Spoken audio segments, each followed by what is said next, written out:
Anyway, the record button has been pressed, which means it is time for Oilers playoff hockey. Cue the confetti cannon. No, I'm just kidding. Again, this is being reserved for if we win or if somebody else goes crazy with donations again tonight. Hint, hint, wink, wink. Just kidding. Don't do it, please. Or maybe you do. Maybe you do.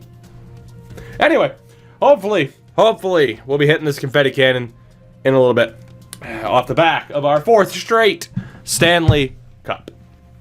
That said, I believe we took a look at all the stats. We finished with 129 points, the best team in the league.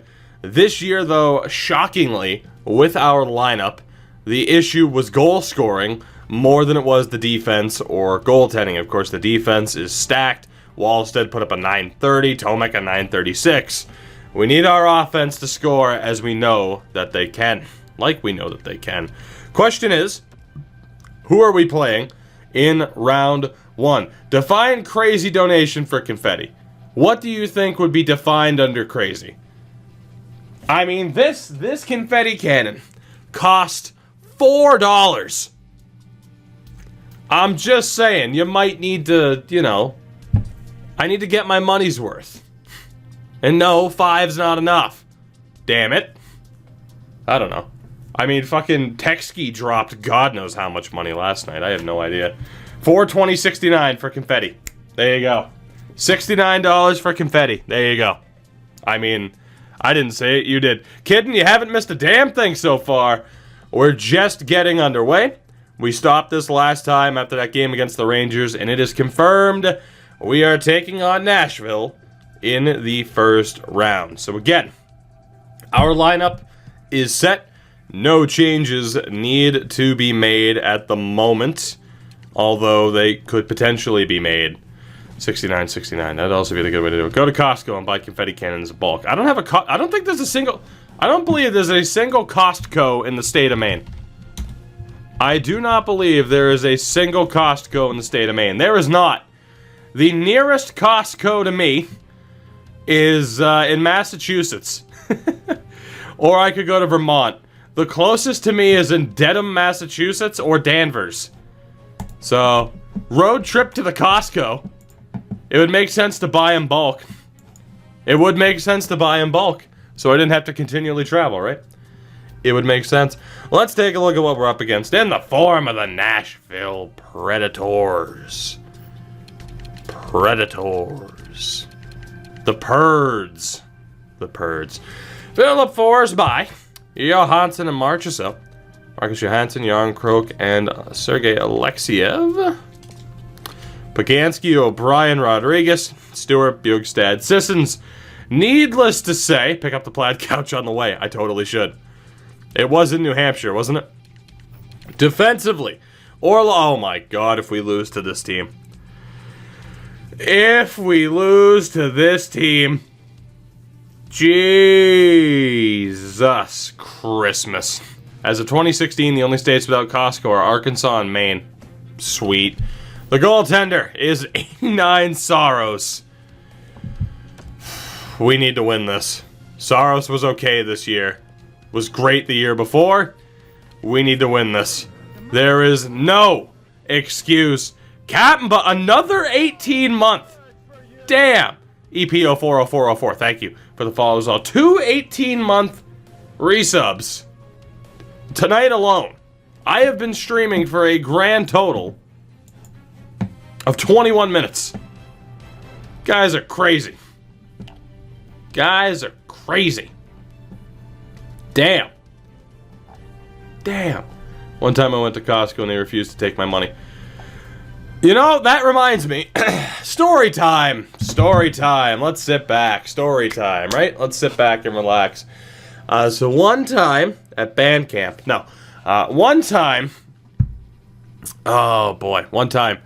My family took a trip down to Massachusetts. And we stayed at a hotel. I think it is directly in Milford, Massachusetts. At the time, it was known as Tage. Now it's in La Quinta. But right across the street was a Kmart. And I went to that Kmart at like 7 years old. I went to that Kmart at like 7 years old, and I found the holy grail of toys for a young wrestling fan. It was the first ever Hell in a Cell playset, and it was glorious. And I was so excited. It was like Christmas Day. It was in the middle of July, but it's fine. And I was so excited. And then we get to the register, and they wouldn't accept my parents' card for some reason. And I couldn't get it.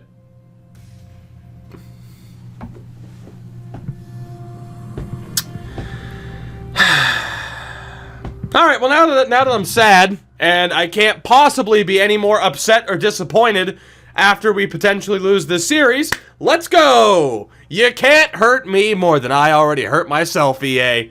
You see? Psychology. We're on point. I'm very upset, though. Probably bullshit. I mean, Pyro, this was in like 2000. This was in 2000 or 2001. I honestly don't remember exactly, and even what the issue was. It's either like their machines were down, and my parents didn't have cat. It was some bullshit. But I was very upset. But 3 years later or so, Christmas of 2003, I got the Elimination Chamber playset. Yes. And 9-year-old me was pumped. You're damn right it was Jax, AJ. You're damn right. Anyway, again, I can't possibly be any more disappointed than I am when thinking about that Hell in a Cell playset that I'll never have. So if we don't hit 4 straight cups, fuck it. I can't be any more disappointed. You should try to buy it. If I could find it, I totally would. Your parents purposely used an old card so they wouldn't have to disappoint you. My dad could not leave a store without getting something for me. Now, in saying that, it's not like anything, but, you know, it's like I had a hell of a Matchbox collection as a kid. You know, it's like, oh, all right, spend fucking $3 to $5 on a Matchbox car. Here you go, son. Like, it was great. He spoiled me with Matchbox cars. And that was going to be great. It was like $200 online now. Yeah, don't, okay. Anyway, hockey. Hockey. First period of game 1 in what's supposed to be a speed run as we go for our 4th straight Horseman level of cups. This is the Mongo. We have the Flair. We have the Arn. Now we need the Mongo. And we already have like the Dean Malenko. I don't know. What era of the 4 Horsemen do we care about? First period is scoreless. Can't you just buy it? I totally could, but they're expensive now. Second period, we have the opening goal. It is Kallio. Beautiful. Third period. All right, then. Besser, Fox, and Kaprizov. 4-0 is your final. A 33-save shutout for Jesper Wallstedt in his first ever playoff game. Good stuff. Ringside Collectibles put up version of the Hardys was improved for $50. Damn it. Don't let me talking about wrestling figures. I haven't bought one since I was probably like 12 years old, and let's keep it that way. Let's keep it that way. Wallstedt, a beautiful victory. We go to game 2. Zach Werenski with a hat trick of assists in that first game. We'll wait for the moron who doesn't know its value and sell it for dirt cheap. Damn right. Damn right. Game 2. Because, you know, hockey. Hockey. First period is not scoreless. Jesus, Brock Besser and the mouth of the South.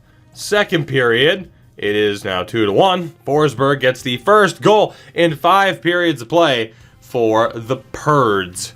Third period of game number 2. Yeah, we're up 2-0. Yasham gets the goal, and it's a damn fine start for the Oilers. Wallstedt with 2 first star of the game performances, 1 goal allowed through his first 2 career playoff games.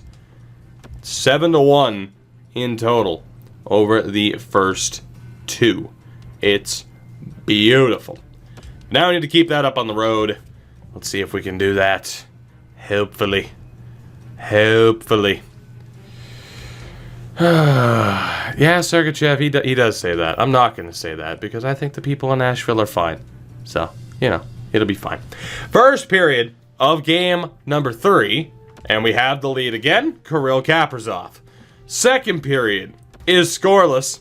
third period, do we have a 3-0 series lead on our hands? Yes, we do. Kallio, the empty netter, with 36 seconds left. It is a 3-0 series lead for your 3-time defending Stanley Cup champions, the Edmonton Oilers. It's another shutout. 3 career starts in the playoffs for Wallstead, 2 shutouts. Nashville has no answer right now. 9-1 over the course of 3 games. Now we find out whether or not a reverse sweep is on the horizon. Let's see what happens. Game 4. Can we end this series right here and right now? Can we pull off the sweep? First period is scoreless. Second period is not. Nashville has the lead for the first time in this series. It's former Oiler Jay O'Brien. Third period, is there a comeback on the books, or have the Preds extended this series? They have. We are going to a 5th game. Nick Bjugstad, the empty netter, with 14 seconds left. The Oilers' offense does not show up. And we lose game 4. Wallstead, a great effort. No offensive support whatsoever. And yes, I'm a little bit worried now. Of course I'm worried. It's never nice to lose that 4th game. That said, game 5. We have a chance to end this. Our second opportunity to end this. Let's hope that we do. First period, 1 goal apiece, Forsberg and Yasham. Second period is scoreless. Oh boy. Whoo boy. All right. Third period.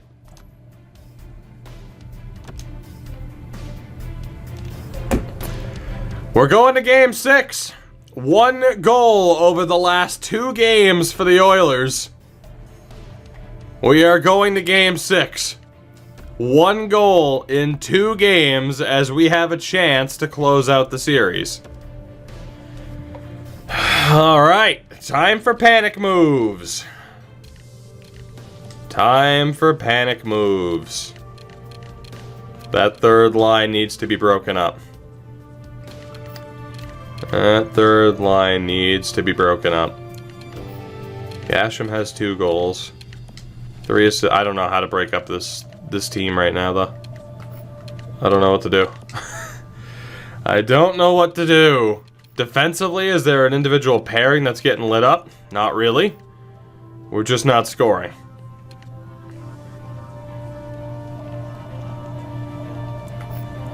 Connor, you were a madman last year with Besser, but right now it's not happening. And I got a feeling that's because Kaprizov is there. The answer to me is to bump up Hart. I know Kaprizov has 2 goals. I feel like that's the answer. I feel like that's the answer. Just change up the top line. Game 6. We need to win. Just trust the lineup that got you 6. I can't.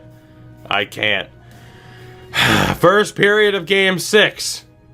There we go. The offense has returned. Connor McDavid scores. Fabro tied it. Kallio and Marleau give us the lead. Second period.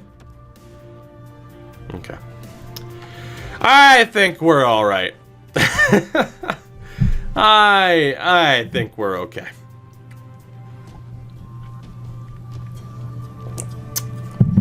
Kirill Kaprizov, Mr. Omelette, Connor McDavid.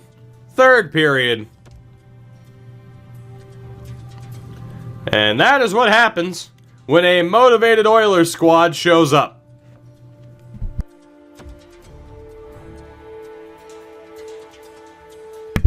That is what happens. Should have kept penetrated Kaprizov. Probably. Connor McDavid with a hat trick. When in question. 3-point night for Marleau. 8-2 is your final in Game 6. We are moving on to Round 2. 25% of the way to confetti. Indeed. Motivated Oilers team. Well, you know, by 2025-26, hopefully they're motivated, right? Right. It is Vancouver. Again, a team that we cannot escape. We must play the Vancouver Canucks. Sounds about right.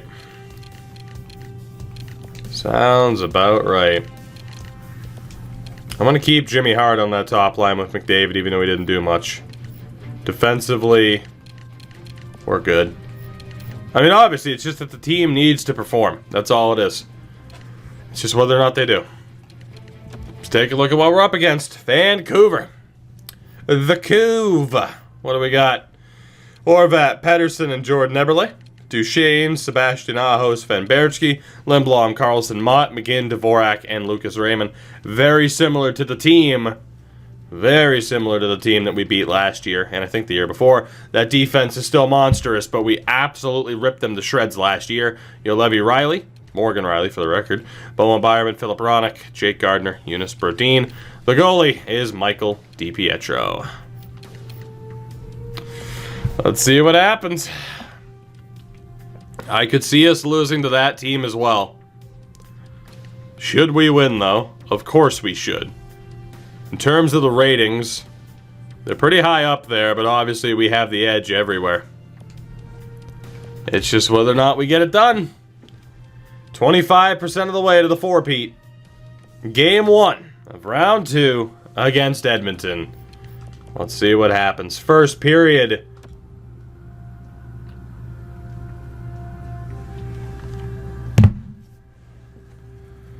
Not today, old friend. Not today, old friend. Maybe sometime soon. Maybe someone will donate. That's the only way that's happening tonight. I'm not begging for donations either. It's just people always say, like, hi, the fucking confetti cannon. And they're like, I don't know the confetti cannon. It'd be funny if it accidentally went off right now. Horvat, Dvorak, Horvat again. Second period.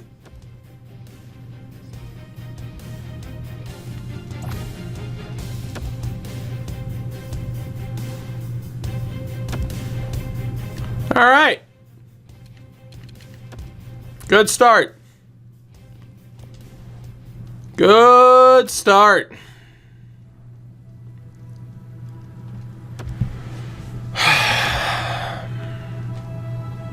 I'm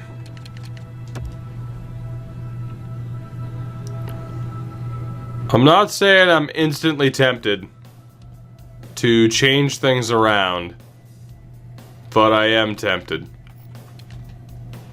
I want Besser back to a playmaker, McDavid back to a sniper.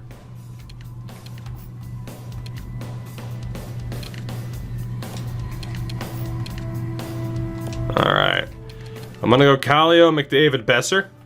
Kallio kind of being the offset. I think he might be able to play the role that you had Leon Draisaitl play on that top line last year. I'm making panic moves already. Deal with it. That's my strategy. It works sometimes. We're making panic moves. I don't care if this team won 60 games. Panic moves. Remember, we've won cups before making panic moves, and damn it, we might win again. I hope. I'm gonna call you Kenobi. What's going on? Change all the things. Kind of plan on it. Kind of. Might not have to change too many player types, and again, whether or not they really do all that much, but I'm changing Besser back to a playmaker. We're fighting for 4 in a row. I thought Chiarelli was gone. Why did Edmonton have to trade a fringe starter for a backup? Because Cam Talbot wasn't going to stay. That's why. So you at least get a goalie for someone who is going to leave. It's better than getting nothing for Cam Talbot when he leaves via free agency. I will repeat. If anyone thinks that, like, oh, Edmonton got fleeced tonight, no. Cam Talbot had absolutely no value for the Oilers. Oh, boy. Seeing Besser in an Oilers jersey hurts me. Good. Good.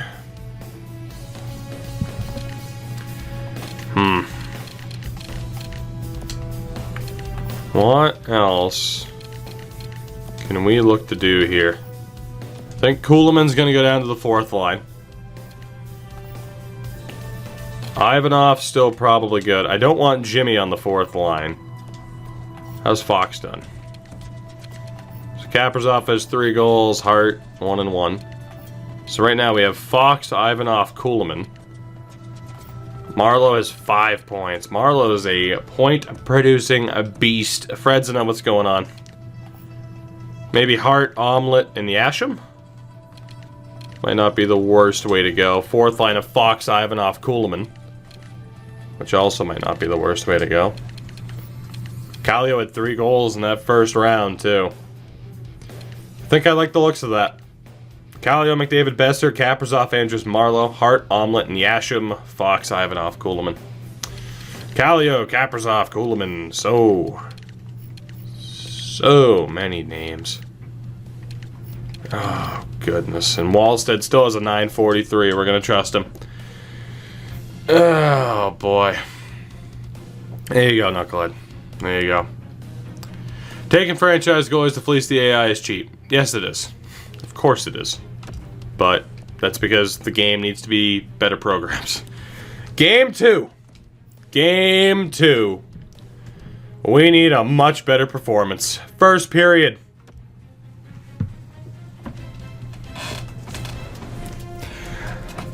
The party's back on, old friend. The party's back on.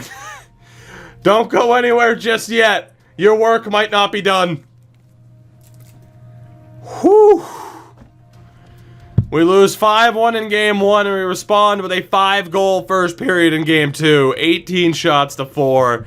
Kallio, Besser, 2 goals for Kulemin and a goal for McDavid, so at least 3 goals from that new top line. Every single one of them from outside, by the way. Oh, and Hatcher is in. Second period. Goals for Omelette and McDavid. Third period.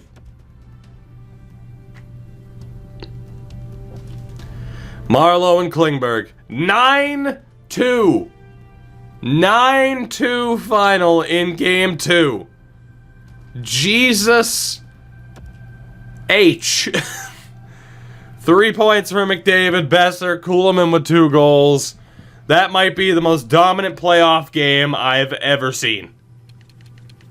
Good Lord.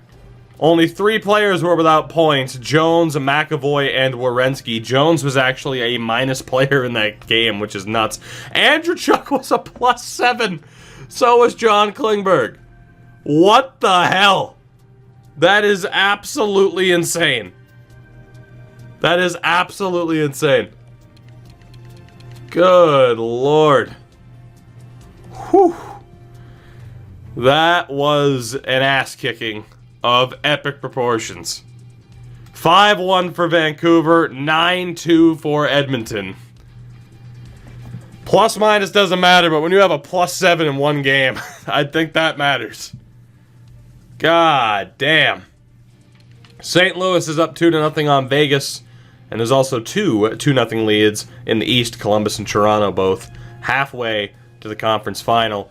This game 3 is going to end 1-0. I'm going to call that right now. It's going to be a 1-0 final. Let's do it.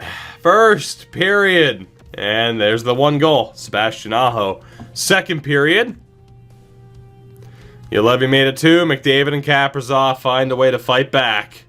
Leafs Oilers Cup. It would be a rematch of 2 years ago when we beat the Leafs. We swept them in the Cup final. Quick sim. Overtime. Dicks. That's not good. Alright. Power play. Power play. Power. Just ask Connor McDavid. He has awoken. 3-2 final in overtime. The Oilers battle back from a Game 1 loss. We can't overcome the menu lag, but we battle back from a Game 1 loss to outscore Vancouver by the score of 12-4 over the next 2 games. Big time Game 4 coming up.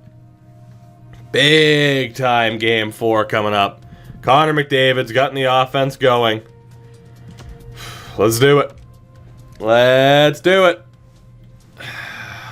Come on. Big game. First period. Goal apiece. Tyler Mott, Connor McDavid. One of those things is not like the other. Second period. 2 goals for Horvat. Ivanov gets 1 back.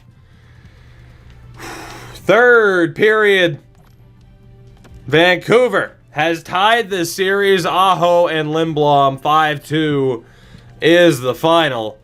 And much like we've seen in our previous efforts against the Canucks in the playoffs, it is very much not over after 4 games. Crazy scoring in this series thus far. I don't know if there's anything we can really look to do lineup-wise. It would just be like a 1-game change. I mean, goalie-wise, Wallstead is down to a .928. Offensively, Asham, that third line's been very ineffective for the most part. I think we need to do something about that third line. There's too much talent there to have them be underperforming like they are. Way too much talent there to have them be underperforming like this. 2 goals for Asham. I hate to say it, it's going to be Jimmy Hart that gets dropped. And it's going to be for Ivanov, I believe. Center will still be Omelette, however. And who's going to be the center between Hart and Fox? It is going to be Jimmy Hart.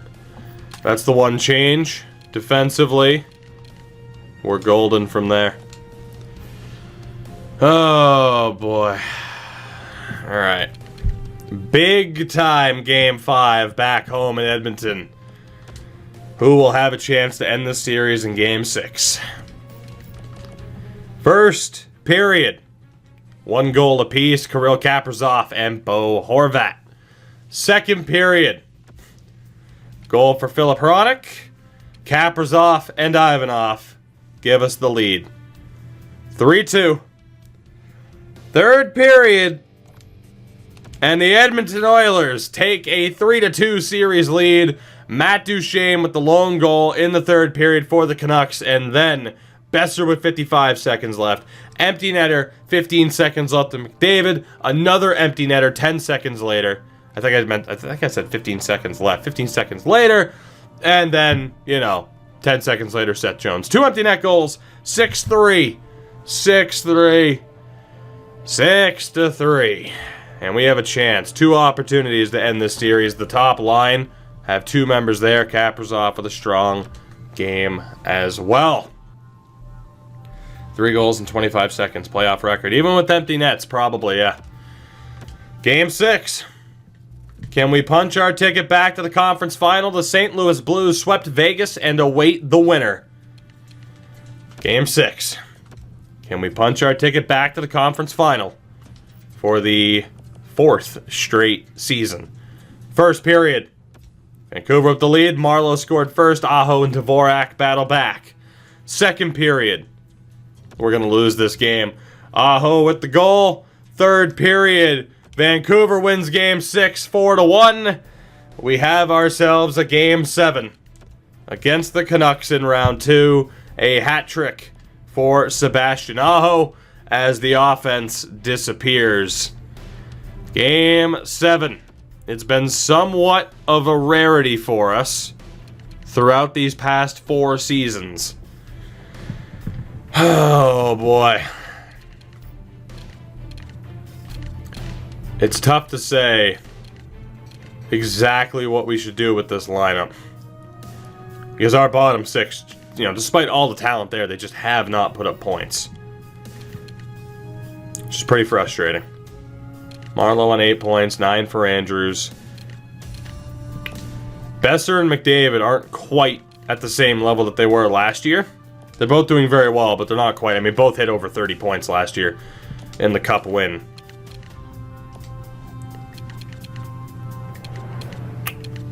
Only, you know what? I'm going to make that one change. We're going to swap Kallio and Marleau. Probably put Kaprizov on the right. That third line, well, in fairness. Yeah, Marleau was still a 2-way. Okay. Ivanov with 6 points. 4 there. 3 there. Let's go with I'm reuniting the old 4th line, essentially. Of Fox, Ivanov, and Kulemin. Which is not what I thought I'd be doing. doubling the top line. Well, we have the pairing of McDavid, Besser, Andrews, Kaprizov. So, kind of wanting to keep that. Asham. 4 points there. Alright. I'm going to go with that one change. And we'll see how that works. No guarantees here. No guarantees, but those will be the line combos for this game. I'm a little bit worried about that second pairing underperforming. So just a quick change of having them swap sides. Maybe just to spark something. Let's do it. Game 7. Will our reign of terror come to an end? Or are we moving on to face St. Louis in the conference final? Let's find out. Let's find out. First period. Vancouver with the lead. Tyler Mott gets the goal. Second period. We have tied it. Kirill Kaprizov. To the third period we go. Game 7. Next goal. Next goal is oh, so important. It's Brock Besser. Come on. Omelet scores. 3-1. The Edmonton Oilers are not done yet. We are not done yet. We will be taking on the St. Louis Blues in the conference final. Brock Besser gets the winning goal. Ouellette and Marleau with the insurance. We survive another Game 7. 34 saves for Wallstead.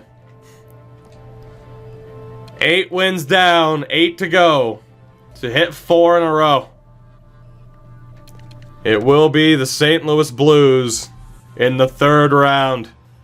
Frosty, buddy, pal of mine, what's going on? How'd the stream go? Welcome to the ridiculous world of Edmonton not being a terrible team, as we are looking for our 4th straight Stanley Cup. We just survived a Game 7 in a ridiculous series against the Vancouver Canucks in round 2 after nearly sweeping Nashville. It ended up going 6 games. So we've been on the fence just a little bit. Just a little bit. God. I want this one. I'm torn into the series, but I want the Four-Peat. I was going to say, if you're a Blues fan, do you root for the Blues? Do you root for the Four-Peat? That's the question. That's the question. As far as the team is concerned, I think I might reset and reward the best players in terms of who's actually performed. Just try to get a fresh start. Defensively, McAvoy hasn't done a lot. Makar with 7 points, though. I wouldn't bump him up to replace Jones. Andrechuk and Klingberg can't be broken up. They can't be. So the only change, I guess, would be dropping Jones for Makar. And I'm not willing to do that. So the defense is going to stay the same for now. Of course, Wallstead's the guy. 926. Still only a 206 GAA at this point. And as far as the offense is concerned, you have 3 points there, 3 points there. Fox is on 5. Omelet stepped up in a big-time way. I know that's not his name. It's the running joke at this point. 8 points for Kallio. In fairness, we do have some players who are producing at a pretty big level. People seem to love the franchise streams as of late, so I'm happy. Expansion franchise has gotten in the same place, but can't get that cup.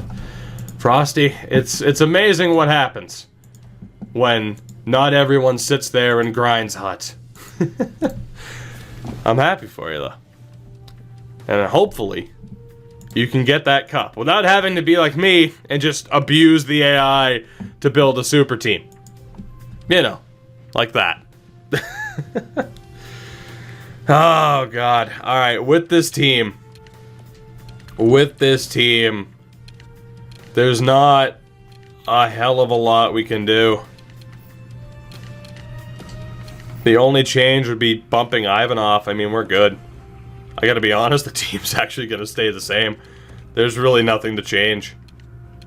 As crazy as that is, There's really nothing to change. This team is good as it is.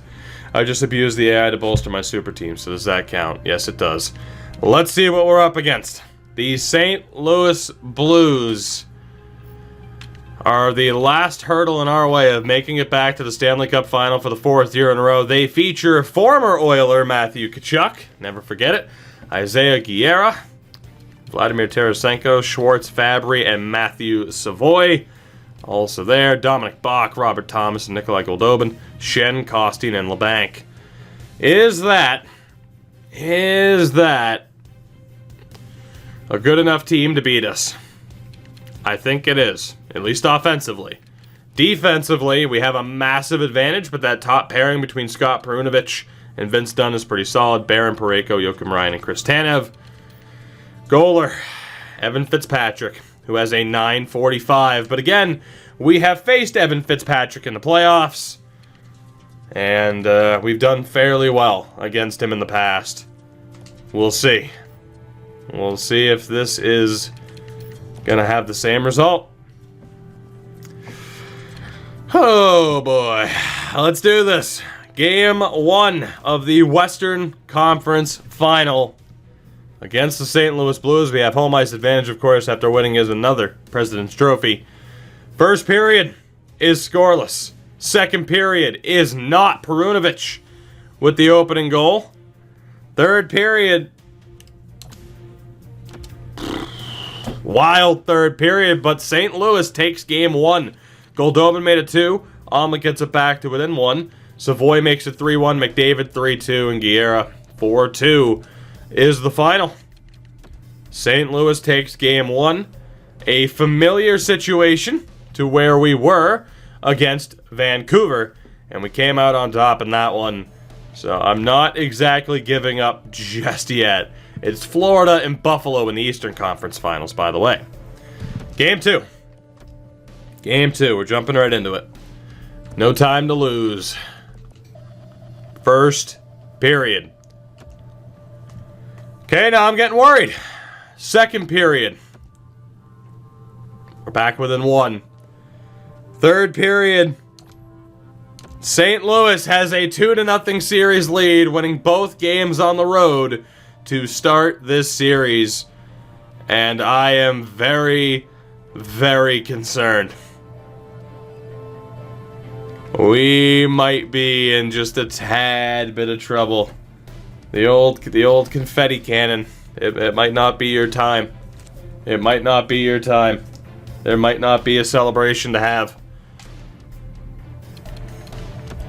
I'm not sure what we could even look to change. We've had so many disappointing players. Problem is, it would really be nothing to do aside from like counterbalance, but even then, that'd be the only option would be to try and counterbalance with some weaker overalls.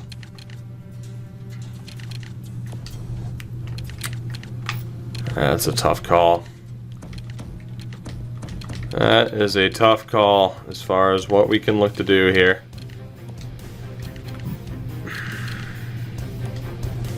So I'm honestly not sure. Just taking a look at different options here. Top line's still been good, but I might bump down Marlowe.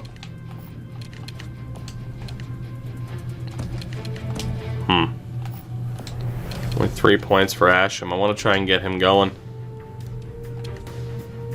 Alright. What if we go Kuhlman, Omelette, and Fox? Omelette would be the center. Hart, Andrews, and Marlowe. I think Hart would be... Yeah, Hart's the best shot of the group. Second line of Kaprizov, Ivanov, and Asham. Kallio, McDavid, Besser. Might not be the worst way to go. Defensively, that second pairing has to be broken up. It has to be. Or at the very least dropped. Any chemistry they had's out the door. We're going to have to rely on Klingberg and Andreychuk to step up a little bit. That's really our only hope. I'm going to put Makara back on the right. Let's see if that can spark anything. The best lines be any good. I mean, it would be not exactly similar to what I've set up, but I don't know if it'd be all that helpful. Just because of the way I set up the team. We're jumping into Game 3. All the pressure in the world on our shoulders right now. We need a win so desperately. First period, we do get the opening goal of the game. Connor McDavid scores it. Second period.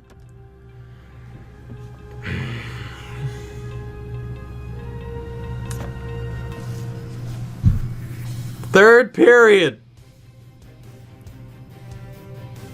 Oh, thank Christ. Whew. Marleau and Besser. Marleau and Besser. We take Game 3 by the score of 3-1. And we are back in this series. Wallstead with 29 saves. McDavid and Besser lead the way in that win. We're not done yet. We're not done yet. For the record, the Eastern Conference Final, it's a 2-1 lead for the Panthers. As we prepare for Game 4. Exciting. Nerve-wracking. Horrifying, even. Let's do it. Game 4. We are in desperate need of a victory to tie this series up. The home team's yet to win. Hopefully it stays that way, at least for this game. First period of Game 4. The Blues get the opening goal. It's Robbie Fabry. Second period. We tie it with McAvoy. Matt Savoy gets it back. Third period. The Blues have a 3-1 series lead. We are one loss away from seeing this run of terror come to an end. The best iteration of this team, in terms of overall, we might have stacked the team a little bit too much, which apparently can be done. Oh man, we need to figure something out here.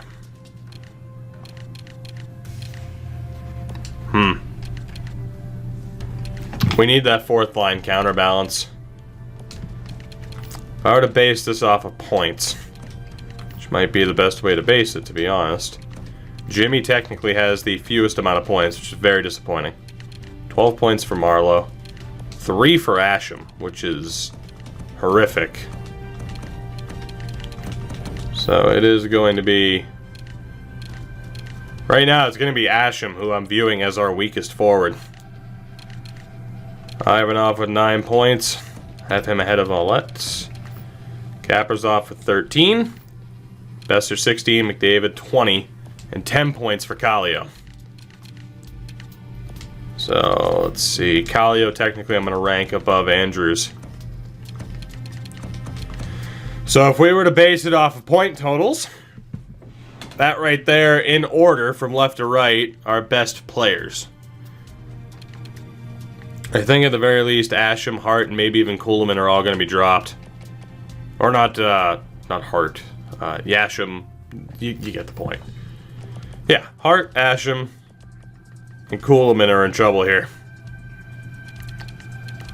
The question is, who, if anybody, do I look to call up? Byron's well-rounded. Austin Watson's well-rounded, brings a bit of physical play, so does DSP.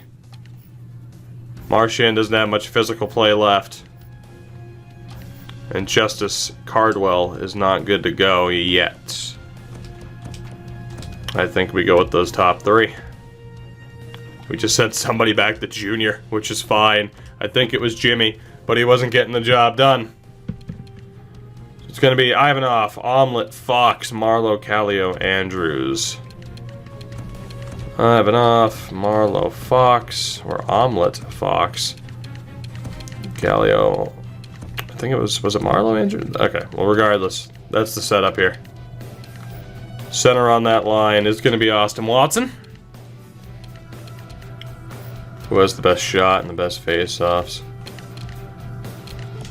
Alright, that's the right setup there for the third line. Second line of Kallio, Andrews, and Marleau. That's good to go. And then Kaprizov, McDavid, Besser. Defensively, I'm going to keep Werenski Jones. And I think we're going to look to make that change as well. Although Makar and McAvoy really haven't gotten it done here. Which is very scary, but I don't really want to break up Werenski Jones because they've been so good.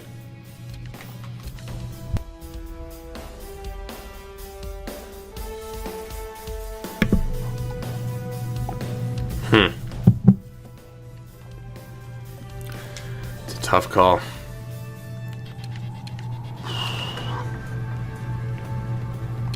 Alright, that Columbus pairing has been so good, but I have to make a change. I'm going to trust Seth Jones to get it done. I'm going to put him with Makar, and we'll have Werenski McAvoy. Goaltending-wise, Wallstead, we need you to step up. We need you to steal us a game or two here.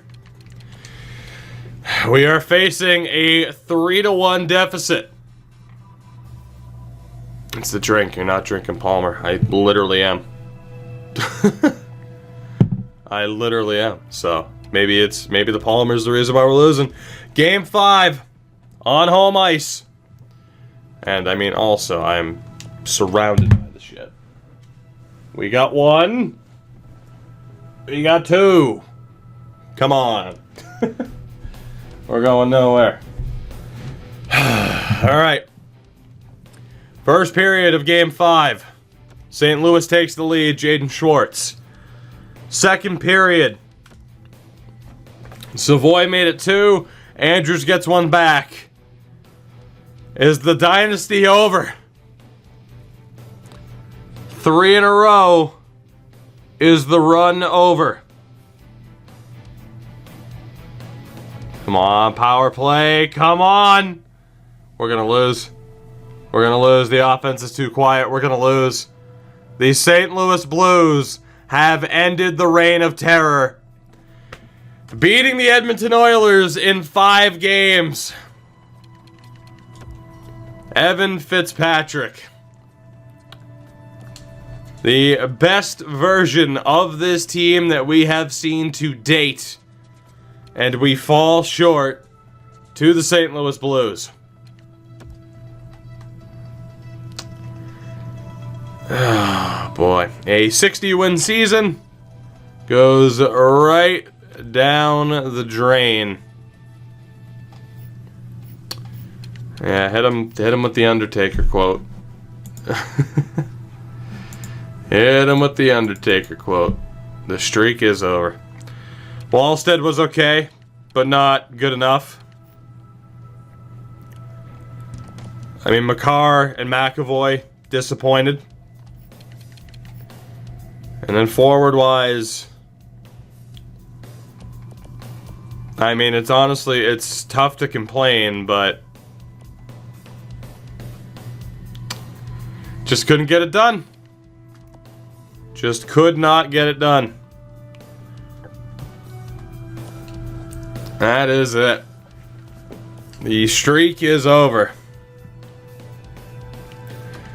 And whether or not the Blues are able to overcome either the Florida Panthers or the Buffalo Sabres in the final, yet to be determined. But we have a lot of questions that need to be answered heading into this postseason. I clearly think the problem is that we weren't rocking the orange light. Florida wins the Stanley Cup. The Blues end the streak only to lose in the final. That is rough. Every time I change the lights, though, while recording, apparently the webcam becomes desynced, so those lights are staying. The streak is over. The streak is over.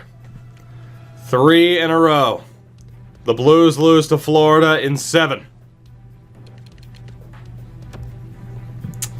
That's frustrating. Huberdeau, Barkov to Brinkett, Tippett, Hoffman, Borgstrom lead the way. In goal,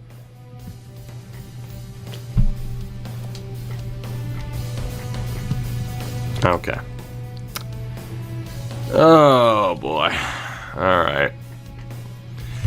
Again, the reign of 3 straight Stanley Cups comes to an end. Florida makes Evan D just running wild in the streets. You can only imagine. He and 2 other people.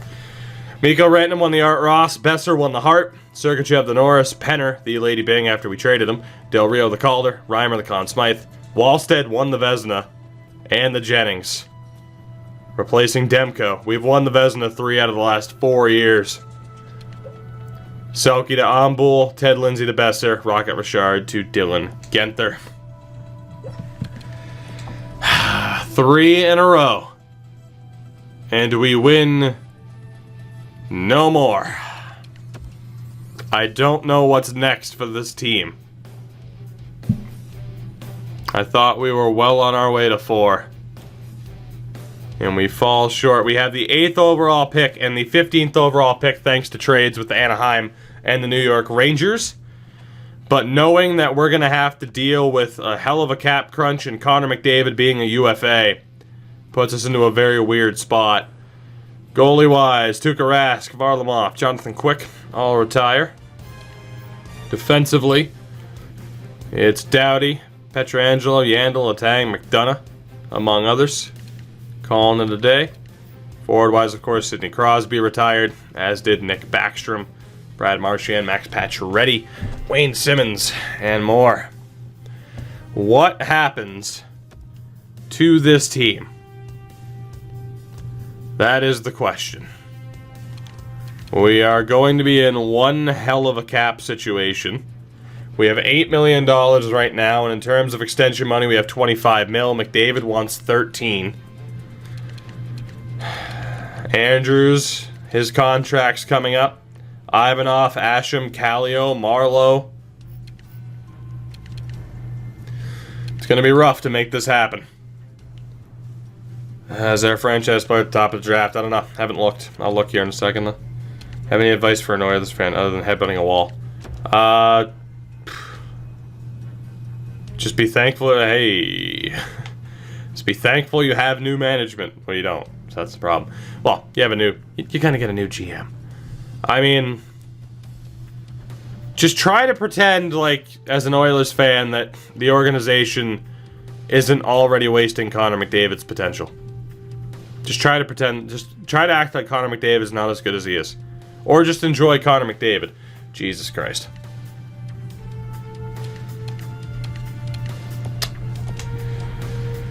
Whew. Alright. To the draft we go. There's a chance of us trading up. It's going to be very expensive. If even possible. I might look to do it, though. Dallas doesn't want to trade the pick, and I don't blame them. Looking at the team here, I mean, I have the picks, though, to force Dallas into a deal. I have the assets to force Dallas into a deal, and I probably will. I don't think Gillies is going to make it. He'll make it, but he's not going to be that great. So I'm probably going to use Gillies here. I didn't expect to be like, I'm going to trade for the #1 pick, but we have the ability to do so, so why the hell not? Is there anybody else here that I don't plan on using? One Gronowski's looking pretty good. There's Dingle, Karpatsev, Smobby, Skula, who is an RFA. He's not going to make it. I guess we'll go for other draft picks until they accept. Let's use our own 29th. Is that enough? So again, this is where I'd love for Gillies to have absolutely no trade value for Dallas. He should have no trade value whatsoever for them. I shouldn't be able to do what I'm about to do. That's my argument. Yet I'm still going to do it. 2 first-rounders and Gillies for the #1 overall pick. Still no. Okay. I mean, like I said, I know that they're probably not going to give this up anyway. Because of the value that first-round pick has with them not wanting to trade it. Odds are, I'm not going to get this to go through. With just these picks alone. Probably not going to happen. So. Not expecting this to go down. It is very, very unlikely. That said, I could also use Takashi, who's a little bit worse than Janssen at this stage. See how close we are. Oh, he's too far off. We're still going to try for it, for the hell of it. And then God knows what else is going to happen with this team if this goes through. We have a minute, unless they make the pick earlier. Still too far off, huh? I can't use McDavid. He's an expiring contract. Value's just a bit low, huh? Let's go. That third round pick of Philly. Is that enough? Yes, it is. 2 high-level goalies sent to Dallas. We get the #1 pick, which isn't surprising. And it's going to be Boris Vorobiev, the Russian, going #1. Hopefully the next Alex Ovechkin. We'll see if that's the case. 84 medium franchise. Vorobiev, welcome aboard. I feel terrible from David and Drysdale, even Newton Hopkins. We don't deserve. Jaden, it's okay. It's gonna be all right. Again, you were just born in the wrong era. This is the hockey god saying, no, you won too much. Just like Bruins fans had to suffer for almost 40 years. It's like, you had Bobby Orr. Sit down and shut up. And thus we did. And we wasted Ray Bourque as a result. They made a cup final, but still. It's how the hockey gods run things, man. Oh boy. All right. Cap wise.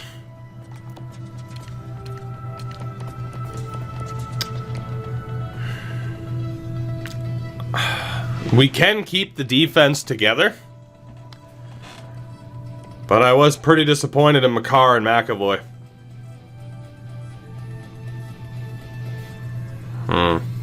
Explanation for the hockey gods hating the Canucks. The jerseys that they used to wear. When you have a big enough jersey foul like the Canucks have had in their history, that's why. That's why. Let's go to Canucks jersey history, shall we? Let's go to NHL uniforms. Canucks jersey history. Alright? You want to know why? You want to know why the Canucks are suffering? Right here, buddy. This is why. Right there. That is why the Vancouver Canucks are suffering. Because you put that evil into the world. I'm sorry. But that's why. Can you disagree? I don't think you can. Even if you started to redeem yourself in the 90s, you put that evil out into the world, thus you have to suffer. Just saying. Just saying. That's how it works. I don't make the rules. I don't make the rules. That's all I'm saying. Oh, what the hell are we going to do with this team? I'm trying to think of just how much I want to blow this up. I still want to try to win 4 in 5 years. But still. No, the Islanders aren't winning the cup because they won 4 in a row. To start the 80s.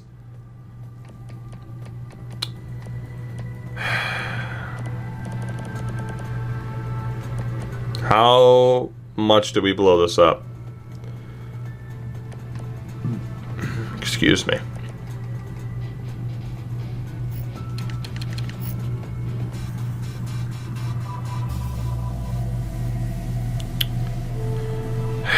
I think we have to pull the trigger on some moves here.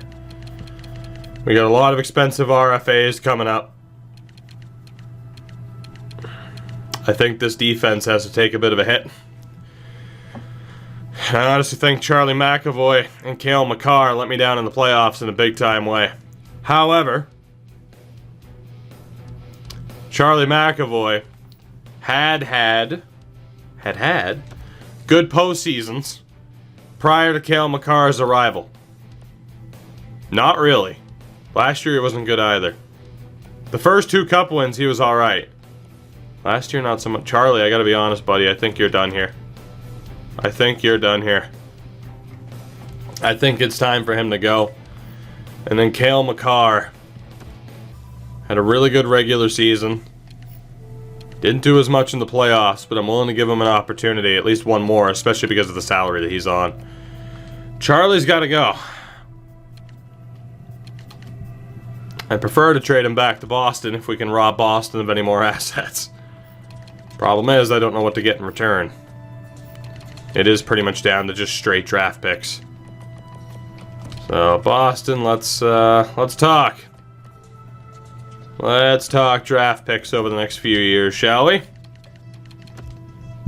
How are we feeling?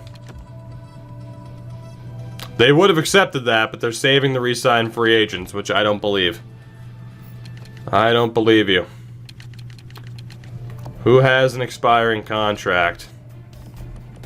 Who doesn't have that much value? Tyler Myers. I'll take Tyler Myers off your hands. You give me the next 4 first-round picks. I release Tyler Myers. I get my cap space. What do you say? No. Okay. How about 3 first-round picks? And a nice, shiny second-rounder. How much more salary could you possibly have to save? That's garbage. That's garbage, EA, and you know it. I'm literally taking one of their most expensive free agents upcoming. How much could you possibly have to pay Carlo? You're not going to pay comp for that much. That's garbage. There's nobody else that they're going to have to pay that much. Alright, Boston. You missed out. Hate to tell you. Any other Eastern teams want a Charlie McAvoy? Slightly used. But 2-time, if not 3-time Stanley Cup champion at this point. New York Rangers. Yeah, New York Rangers. Doing a little bit of pick hoarding of their own. They only have 2 first-round picks. So, that's not going to happen. Philly. Because, you know, I've had a tremendous amount of luck trading with Philadelphia as of late. Philly, what are we thinking? Take out that pick and add somebody else. Just add a complete throwaway. Not named Sean Couturier, unfortunately. I'll take Robin Salo off your hands. What do you think? For 4 first-round picks, Charlie McAvoy has been dealt to the Philadelphia Flyers so that we can clear some cap space. Charlie, it just wasn't happening. You had to go.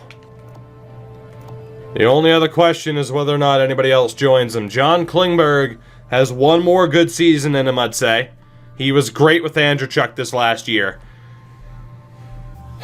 Cale Makar's on too good of a contract to move. Werenski Jones is too good of a pairing. I think defensively we're fine. It's just a question over whether or not Kaprizov or Besser should be dealt. That's the only question. Kaprizov continued his regular season dominance.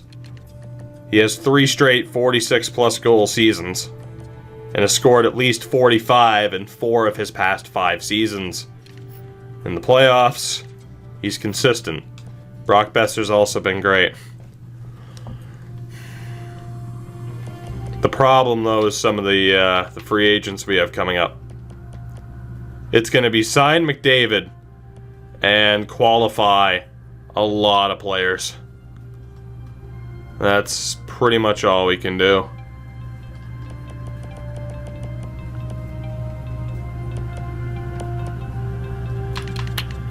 It's rough. Get Penner back. I don't know, man. It's going to be tough. We'd have to use pretty much just solely picks. It could happen.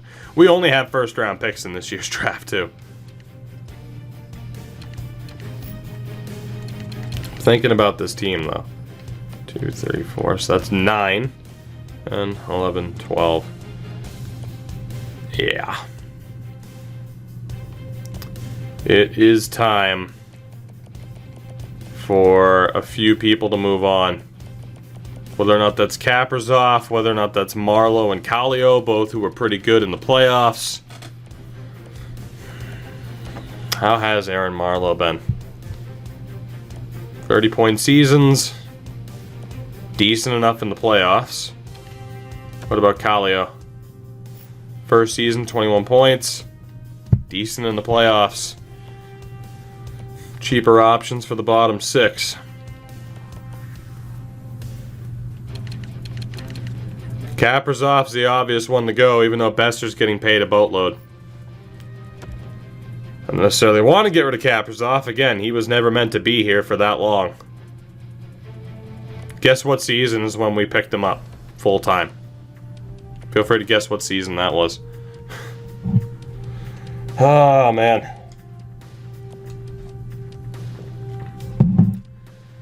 Cap. It might cost me. I'm going to try to keep him for the moment, I think. I'm going to try to keep him for the moment. We are just about out of the top 5. Woof, the Islanders. Holy shit, we're going to go Montreal.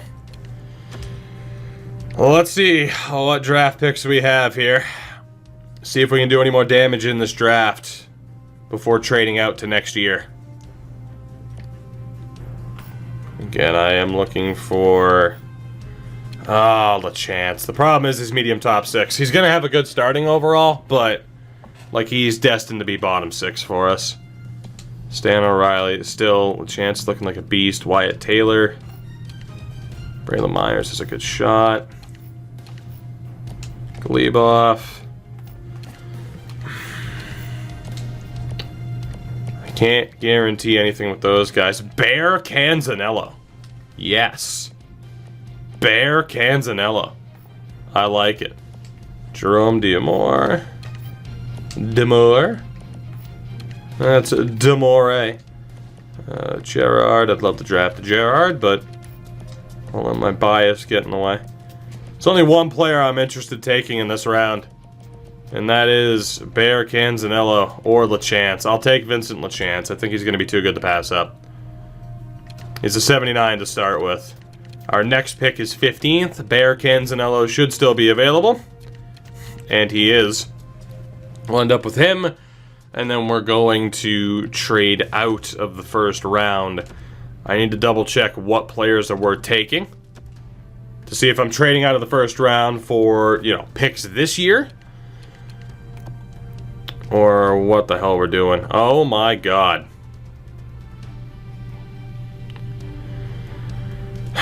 There's a medium elite enforcer.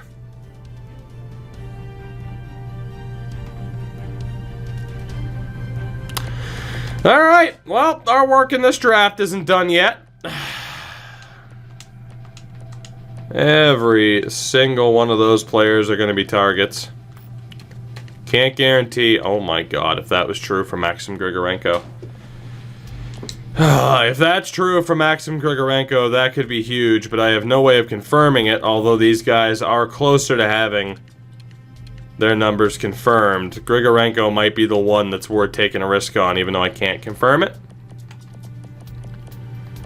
And then again, with these other medium elites, there's not a chance. And then for the low elites, there is still a low elite bonanza. Actually, where is... It's not our pick. Grigorenko's 17th. Shit. Alright, so he's going to be going off the board soon. And for these low elites, anybody over 200 is immediately disqualified because of how this works. So I'm not taking Boro, not taking Stan Love. I don't care if they're gems, it's a trap to take someone that that lowly rated. Absolute trap. Not going to do it. So if we wanted to be just totally stupidly ridiculous about this, we absolutely could be. How many pin players do we have here? Starting with what? 41, 38, 26. Yep, okay, so 38th with LaBarbera. It's just whether or not I want to try to also get Grigorenko. I'd have to trade up a little bit to do that. But I don't have the utmost confidence that he's actually going to be that good. Lip smacking. Lip smacking. Isn't it great? It's great. It's lovely. There you go. All the great sounds of this channel. I'm willing to miss out on Grigorenko, because we're going to have to trade a hell of a lot more than what I want to give up to get him. So, I'm going to skip out unless he's still available, which he probably won't be.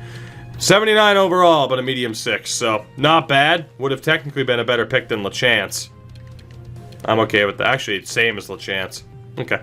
Not worth trading up. Not worth trading up. Would have been nice to end up with them, but that is what it is.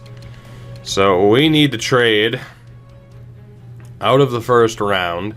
We have absolutely no picks in this draft outside of the first round. And I know Arizona doesn't want to give up this pick, but you're going to. You are absolutely going to.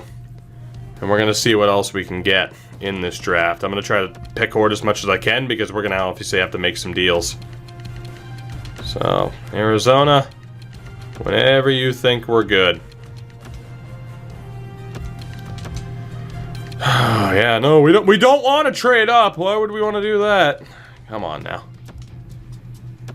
Arizona. Come on. You're not giving up that much to trade up. Thank you. There you go. Good job. Good job. And now we talk to Minnesota. Actually, we don't even have to talk to Minnesota yet. I do have to get rid of the pick. When is our next pick of concern after we take that dude who is projected 32nd? 41. From the looks of it. Okay. 32, 33, 34, 35, 36, 37, 38, 39. Let's look to make a deal with Dallas. Let's look to make a deal with the Dabless Stars. And we'll try to get out of the first round. I still have more picks. Jesus. Alright, Dabless. Let's make it happen. Let's try to pick hoard towards the end here. I'm kind of afraid to pick up any selections for the next draft. What do you think? That's good enough for me. There you go. You sure did come out on the winning end. Congratulations. We're going to go for the 8th pick as well. From the Avalanche. The 26th pick. The wheeling and dealing continues. Let's go with a little bit more pick hoarding. How close are we? Perfect. So we trade out of the first round. Get a bunch of extra picks as we're going to try to be just over the top stupid about this draft, as if that's anything new. And it is going to be LaBarbera, Bo LaBarbera, that we take next. The low elite potential, a 63 overall, which I'm good with. Sim up to our next pick. See who else we have available. It's going to be the goaltender Tuukka Kiprusoff, combining two of the best names for starting goaltenders ever. Tuukka Kiprusoff, and after that, the target is Strong. So, Tuukka, welcome aboard. Medium Elite 59, and we have back-to-back picks. Sure. And we'll go a little bit off the board for Strong. No, we won't. Let's trade down a little bit. Trade down a couple of spots to like Detroit. Get a couple of extra draft picks out of it. It's the smart way to go. As we continue to try and make these things happen without me having to give up any players off of our roster to complete this overly ridiculous draft. Thank you very much, Detroit. Thank you very much, Detroit. Sim ahead. 13th pick, 44th overall. It's going to be the medium elite Damian Strong from the Sudbury Wolves. And where is our next target in the rankings? Let's see what we're dealing with. Dallas Knight is a great name, but it's not going to happen. We're looking at 61st, Braden Muir. Okay. 61st. So we are... the Enforcers later, Dunno. So we can trade down. So let's see. Right now we're at 45th. Okay. Let's try to make this deal with Chicago. Let's try to make that deal with Chicago. They don't want to trade the picks, so that's not going to happen. What about with Dabless? There we go. See what we got. I do have picks next year that I can look to deal as well. That's exactly what I'm going to have to do. So let's use a second round pick next year. And tack on a 5th. See if that's enough. Take that. Second round pick next year to move up. No thank you. I do not want Ethan Bear back within this organization. Don't worry about it.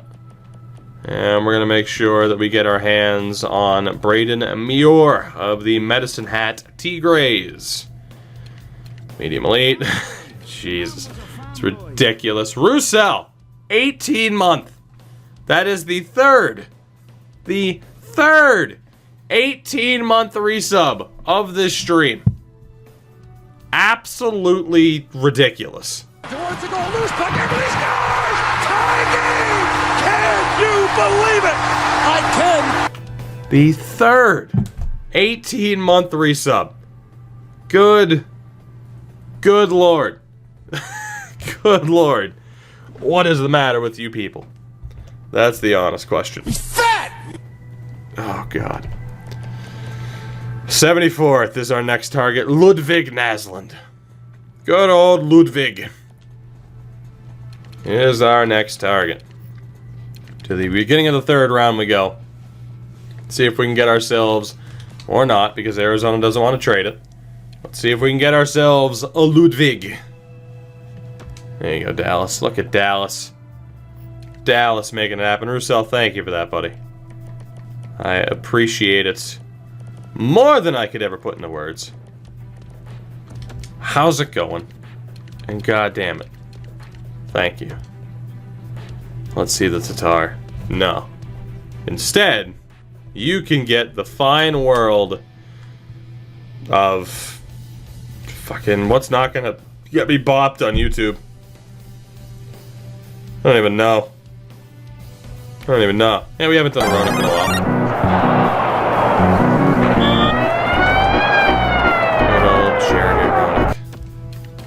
The good old Ronick.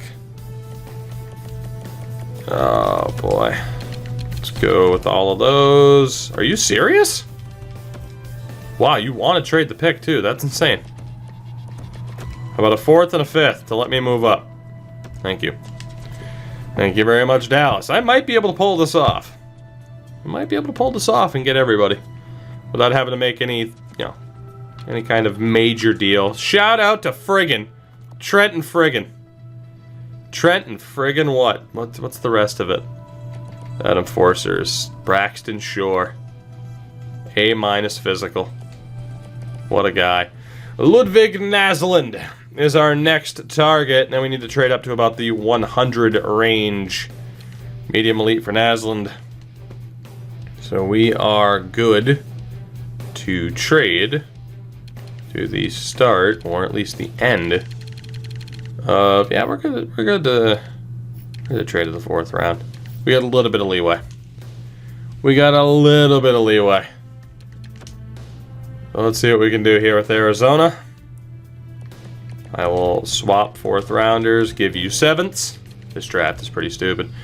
Yeah, there's a lot of high-end talent. Lower on the rankings as well. That's making this quite easy. As I just continue to trade down and steal every potential steal in this draft. We are going with Gerby. Adrian Gerby, the 20-year-old. 56. And we'll try to make a deal with the New York Rangers as well. They have Minnesota's pick. We'll see what we can do. That is going to require a 4th round pick next year. And a couple of 6th this year to make that happen, and potentially a little bit more. So how about more than a couple of 6s? How about 3 of them? Spooky, the devil. The devil, brah. Sorry, couldn't help it. And with this next pick, 95th overall, there can be only one. This amazing enforcer, Braxton Shore. Before we go down to 130 and 186. Braxton, how good are you? 61 enforcer. I think that's the first medium elite enforcer I've seen this year. I think that is the first medium elite enforcer I've seen all year long. And it's a beautiful sight. It is an absolutely beautiful sight. As we need to continue to find a way to trade up. Are you sure about Braxton? I mean, who else is going to protect Connor McDavid? And the other future stars and current stars of the Edmonton Oilers. He's going straight to the top line. 30 goal scorer. That would actually be hilarious to try and do that, to see if that would work. It might. Let's see, what do you say, Arizona? Beautiful. Beautiful. Is Max Domi a medium elite enforcer? He's not. But there is the argument, though. There is the argument. Eugene Lacosta. Well, welcome aboard. He's a 56. And last but not least. Last but not least. Kai Makinen. Kai. Cobra Kai, they call him. And we are done in this draft. We're out of here. Jesus, what a draft. Every single player outside of LeChance had elite potential of some sort. Damn. Damn. To the re-sign phase we go. I have no idea what the hell this is going to look like. Not a clue. Anton Hadobin is our only scout with an expiring deal, and he absolutely has to come back. And from there, we figure out what the hell our future brings. The fucking Tatar guy lives in my head rent-free now. I mean, it's where he belongs. Think of him all the time. Envision him all the time.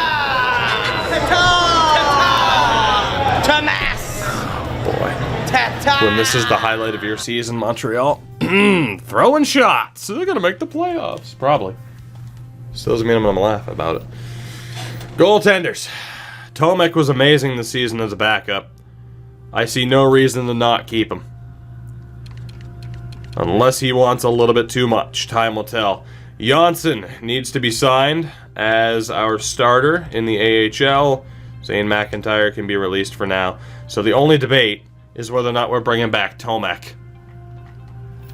Defensively, we're going to let go of Skula. He's just never going to make it. He was a former 6th round pick of ours. But Skula is on the way out. Skula's out for the summer. Make the playoffs and eliminate Boston. I mean, we swept, you know. I mean, Frosty. That's not going to happen. It literally can't. Unless Toronto really botches it, that literally cannot happen. So. Oh, boy. Sandlak needs to be signed to his ELC. Motzko's a medium 6. He's obviously gone. I think we just signed him for the season, or he was a trade tack on. Robin Salo was a trade tack on. Smaby Smobby is on the way out. Lad is on the way out. Dingle! Gotta sign Dingle. Tange on the way out. Wen Granowski needs to be signed. Is that it? That is it for now. So the only question defensively was what to do there. So that's good. $34 million in cap space, but then we get to the forwards. This is going to suck. Connor McDavid needs to have this contract sorted. I'm going to try for 13.5 over 8 years. And we'll see if that initial offer works. And then all of these RFAs, they are on hold until we figure this out. Vorobiev will be signed, our number 1 pick. Paul Byron will be dropped, obviously. DSP, Sammy Blais, they are all on the way out. LeChance is Canadian, so he will not be played. He might end up being on the 4th line, though. Potentially. You know, more than likely, LeChance is going to be on the 4th line. Krause, what's going on, buddy? Austin Watson is on the way out. Ryan McLeod is going to be on the way out yet again. Henry is gone. Parker at a high bottom 6. He's going to go. Voros is going to be signed. Is it Voros or Voros? I've heard people say it both ways. Smallwood's still good. Voloshenko doesn't need to be signed, but we can use him for the AHL. Let's see, and then nobody else is good enough to be signed. Okay, so we need to see what happens with Connor. Don't know, that would be hilarious. And then the Islanders beat them. That'd be even better. Robiev signs. The big question is McDavid. Connor signs for 13.5. 8 years at 13.5. That is probably the cheapest we could have gotten him for. He gets a $1 million raise off of the contract the Oilers currently have him signed to. That is a big-time deal for us. I wonder if I could have gone cheaper, but to get McDavid for that cheap, I have $19 million to spend on these RFAs, and I think we're going to be able to get this done. I think the key there was trading McAvoy. Aside from that, everything else is, now that that's been done, everything else is manageable. We have 5 RFAs to sign, and Tomek, ideally. Andrews is going to want a lot. But I might be able to get that down, or we could always let him go to free agency. Let me add up the fundage here. Oh my god, no, stop it. So if we were to do 6875, ideally knock that down to 59. Ideally knock that down to 59. Just marking that down. Ivanov, if we were to go with a 1-year deal, we would ideally knock that down to basically... Alright, so we're basically at 11 million between those two. Asham, 5150. Asham would bring that down, or up to... Oh man, about 15.5. Unless Kallio and Marlowe. I think we can do this. I think we can do this. We're at about 15.5. If we were to drop that, that'll be roughly 17. We're gonna be very close here. Marlowe wants a little bit too much, but I can sign the big 3. I'm gonna prioritize the big 3 and Tomek. And then worry about the 2 low elites later.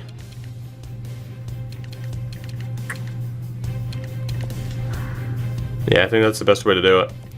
I like Kallio and Marlowe. Both did pretty well in the playoffs. Both, honestly, are pretty good. Kallio can be a really good two-way or a really good sniper. Really good power forward, too. Marlowe, as well. Decent two-way, decent sniper, very well-rounded. 85%. Do you not think I'm not factoring in the 85% catcher? Come on now. Hey, I'm going to suggest... make sure you're doing this thing that you always talk about and do all the time. Noted. Noted. Oh, boy. Qualify and potentially get picks. I mean, that's the backup plan for sure. It's just whether or not I would actually prefer to keep them, because they are potential third-line staples. It's just we have to decide who's staying and who's going on this team. And obviously there's just so much value here that we're going to own half of the first round anyway. If we trade anybody. It's a tough call.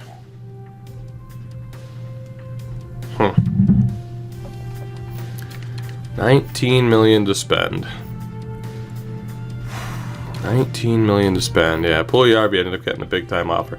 I'm going to bring back Tomek first and foremost because he had a really good season last year as the backup. I'm going to try to bring him back first, and then we'll figure it out from there.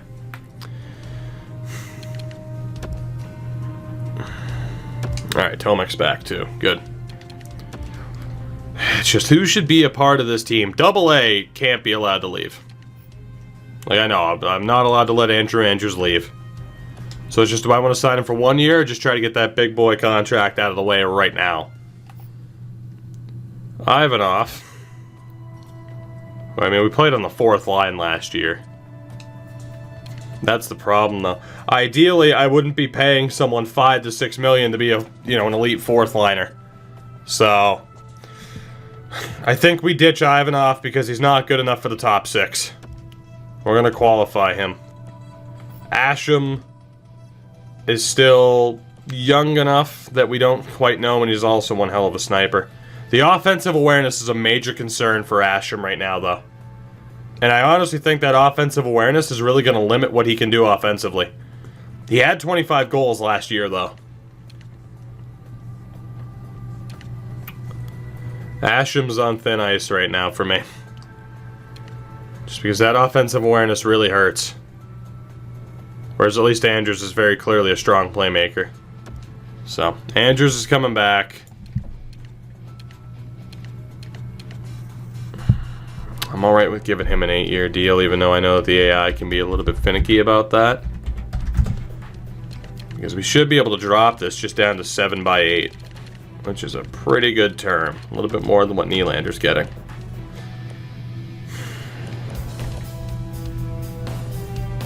I'd rather bring back Kallio and Marleau.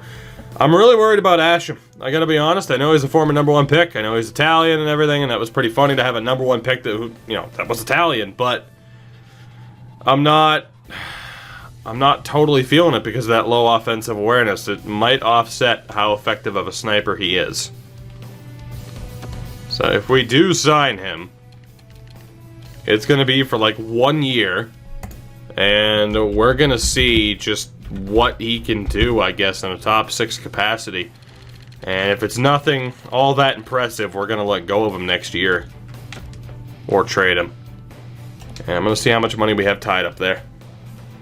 Make him a not sniper. Well, no, that's the problem, though. His best attributes is his sniping category, Sergachev. Andrews rejects, Asham accepts. Okay, so Asham's back. And of course, and you drop the damn face. 15 mil. Alright, Andrews, I'm still going with this offer. Let's go 725 over 8. And with Kallio, try to bring you back for 1 year. It should be cheap enough. Just drop it down to 2 even. And Marleau as well. Gonna try to bring you back for just 1 year instead. I should know what 85% of this is. It's 2,975. So, we'll see if those 2 contracts work out. Those 3, actually. And if they do, we are in a tremendous spot yet again. Dobin's back as a scout. Kallio rejects, Marleau rejects, Andrews rejects. So you see Connor McDavid taking a hit to his salary to stay here and keep this team together, but you fuckers couldn't on the last day of free agency.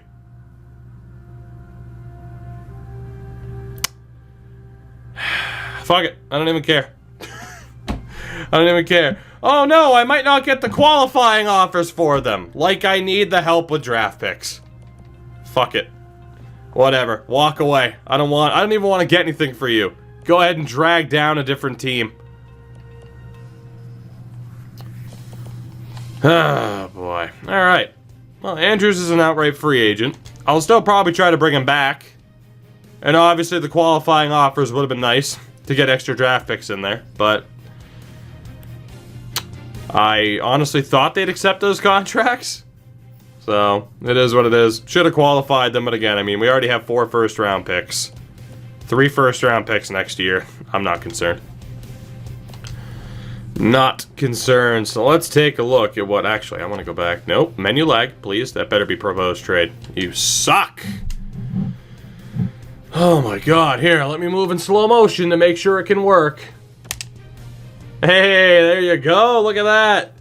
Alright, you ready, EA? Here we go. I'm going to hit the A button again. Good job. Good job. Look at you now. Alright, you ready? Right, left trigger. Up, up, up, up, up, and up. Oh my god, we're cruising now. Ain't no menu lag here. Just gotta give this fucking equivalent of a 1994 computer time to load. I need an AHL goalie below a 71. Oh god. Kinda wish I qualified those free agents, but what are you gonna do? I'm not that worried. So, do we have a veteran? Do we have a veteran underneath a 71 overall? John Muse, Scott Darling, Marek Mazanek, legend for Vancouver. Jared Coro, Laura Kynan, and we'll go back up to the top. Alex Lyon, say 71. So let's go with let's go with John Muse. Why not? I know Carey Price is there, but he'd be the starter. That would be good. John, you want $1 million? Are you batshit insane? You're a 69 overall, and you're looking for a one-way deal? Get the fuck out of here. Now, of course, if someone's looking for... I can still offer someone a two-way deal, but it's like, he's insane. He is insane. I'll sign Scott Darling. Don't think I won't. I'll go for Merrick first. Are you... Okay. Nope, fine. Alright. Everyone wants more money than what they're worth. That's fine. Let's sign Maxim Lagasse. Yeah. Lagasse. Sign him up. 950. Let's take a look at the defense. We don't have until November to negotiate with RFAs because I didn't qualify them. Otherwise, I would. And you do. You have until December 1st. You just have to qualify them. I didn't qualify our players because I thought I had one more day of negotiations, to be honest. But it's cool. 1, 2, 3, 4, 5. Voros or Okposo will probably be our third defenseman this season. Because I'm probably going to try to spend the majority of the free agent cash to bring back the players that I just lost. Freshman, what's going on? So, I mean, defensively, like, Zadorov here is an absolute beast. Former number 3 overall pick of the Sabres.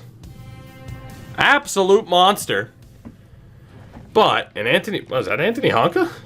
Damn. He went from a low 4 to a medium 4. Not bad. Any prospects? No. So Zadorov would be nice, but let's be honest, we'll be able to trade for a defenseman mid-season if we're having trouble with that third pairing. So we are going to try to bring back Andrews. He wants a 5-year deal. Wow, he's looking for a lot more than he was, though, when we were negotiating.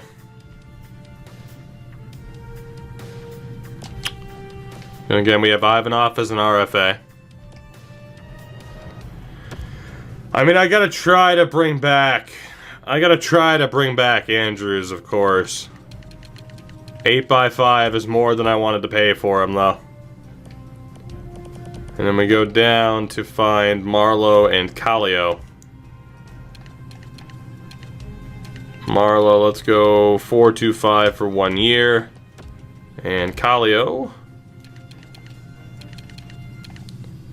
guess we'll go 2.5 for 3. See if we can bring back the boys that we just lost. Hope for the best. Again, that's the first time I think I've ever let someone go to free agency without accidentally not qualifying them, but I honestly thought I had another day and then we'd have extra time. Lagasse signs. Kallio's back. Marlowe's back. Andrews is back. Perfect. No sweat. We get everybody back that we wanted. We have a lovely $3.8 million in cap space, which means Ivanov, who is an RFA, is not going to be signed. Nor is Romagnosi. Which means we're pretty much good to go. And hopefully we end up getting compensation for Ivanov, who I do not have the money to bring back anyway. So let's hit sim the next season, wait for that Ivanov compensation to come rolling into town. Not what I had in mind, you know, giving Minnesota 2 first-round picks. I mean, I know I have first-round picks, and I'd love to give picks away, but, you know, maybe not, Minnesota. Maybe not. Dallas offers Ivanov 8.8 for 6 years. That is a first, second, and third-round pick. Thank you very much, Ivanov. Have fun. It was nice having you here, but goodbye. Goodbye. So, we are not done in terms of setting up this team. Not even close. Defensively, We have 2, 3, 4, 5, 6, and then AHL is 1, 2, 3, 4. So I need at least 2 defensemen. So we'll go sign somebody. Don't know who. But at least fill out the AHL roster with half-decent players. Who can it be? Who can it be? Yeah, we'll just go with a straight interested in two-way setup. Let's go for veterans. I don't care about the team being good. Let's go for veterans. Alec Martinez. Quick and easy. And let's bring in Zach Bogosian, maybe. Or Bogdan Kislevich. Let's go for Zach Bogosian. Let's go for Zach Bogosian. And see how many forwards we need. Grab Twitch today, just watch stream NHL. Chris P.I. Thank you. Welcome aboard. Welcome aboard. You made a fine decision. A fine decision indeed. I can't believe we didn't win 4 in a row. Let's see there. We have 9, 10, 11, and 12 with Kuhlman. And then the AHL is 7. Okay. So we need, what, 5 forwards?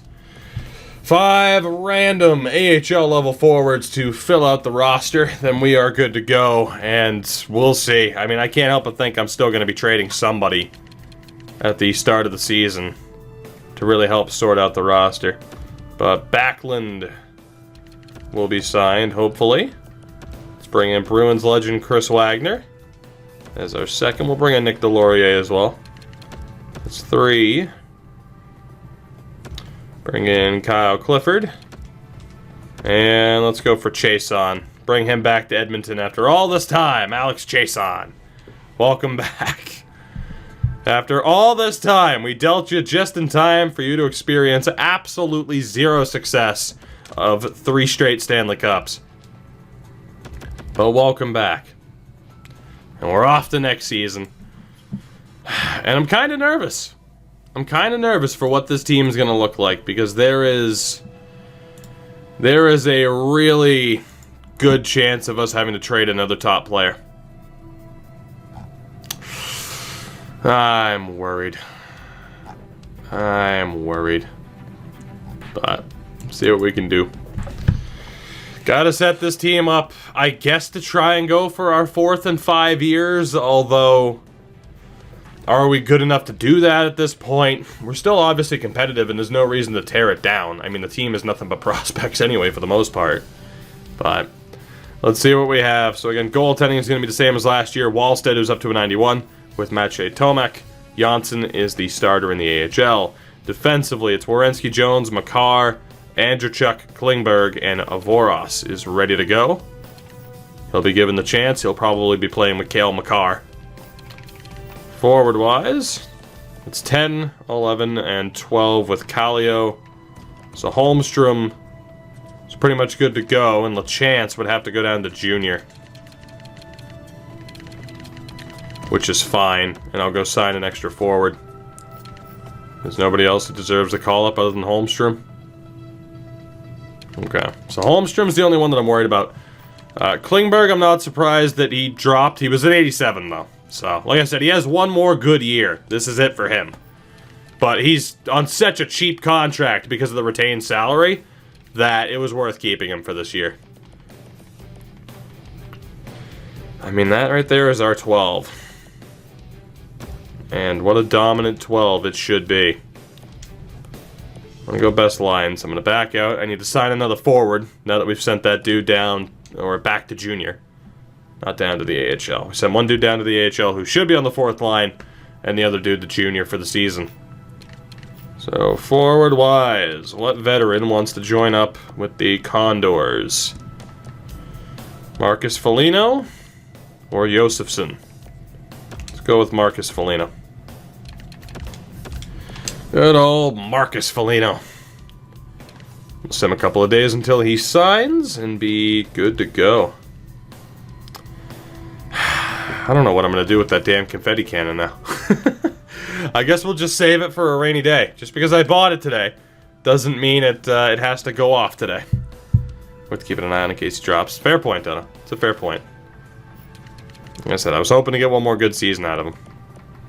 And I think we're still good for that reason. I mean, he was so good last year on that third pairing, though. So if he drops to a 78, that would be astonishing. So, defense this year is Werenski Jones. I'm actually going to have Andrew Chuck Klingberg. It's the second pairing, and we're going to start Voros with Cale Makar on the third pairing. Again, Andrew Chuck and Klingberg were so good.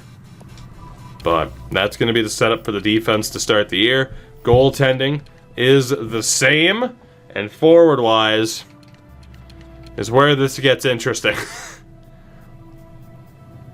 We have too many goddamn cooks in the kitchen. That's all I can tell you. How many first-line players do we have? We have 6 first-line players. So our third line is made up of second liners, our fourth line is made up of third liners. Jesus. Jesus. That is insane. I think we can pull this off for one more year without, messing up anybody's development. I think that's possible. Somehow Asham's only a second line forward at an 88 overall, which is nuts. Fox has an extremely accurate shot as well. I think I told you about my Carl dropping from an 80 to a 63. Oh yeah, it happened to me last year too. A lot of players would drop extremely harshly. So, I hear you. I think that's the lineup for the year. I think we're good. The only guy who really suffers here is, we go best lines, Holmstrom, who should be on the fourth line this year. I think after this year, we're going to have to start making the tough choices. Or maybe it's the year after. Yeah, we have a couple of contracts coming up this year. This might be the last hurrah. This might be the last hurrah before we have to make a decision on who stays and who goes. And I'd say it's likely that means guys like Kaprizov and Besser are on the way out. I don't know about Connor. And then defensively, I mean, Jones is up to 31. He's still got a little bit of time left. But if he turns 32 throughout the course of the year, he might be done as well. Shook, take it easy. We'll catch you later. I think that's the team for this year. I'm going to have to optimize, at the very least, left wing, right wing, for the sake of best lines. But that's looking okay. And as far as the AHL is concerned, let's make sure everyone who should be in the lineup is. Like Voloshenko. Vitaly Voloshenko. And Christopher will probably sit as well. Valentenko is not ours. Jacob Smallwood, still our captain. Can I see his career numbers? I can, that's right. Lead him by example, Jacob Smallwood. Going into his 5th season as captain of the Bakersfield Condors. What a guy. Let's see, Voros will be down. 75. And we're looking good.